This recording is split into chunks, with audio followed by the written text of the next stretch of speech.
মামুন আছে ফোন দিছিলাম বুঝে নাই কেন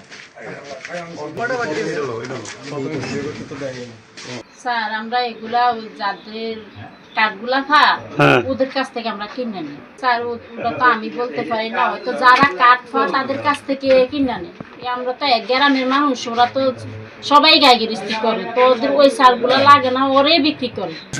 এবং থানা থেকে থানা স্টাফ আসছে, আসা পরে দেখতেছি ওনার বাসায় ঢুকছে, এই যে জসিম মিয়ার বাসায় ঢুকার পরে দেখছি যে তার খাটের নিচে চাউল পাইছে আপনার হচ্ছে 33 বস্তা আর আধা বস্তা।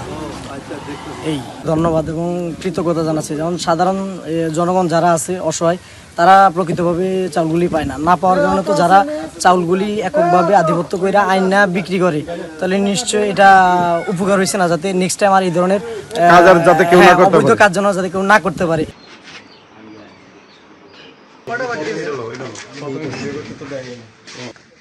ভাই যান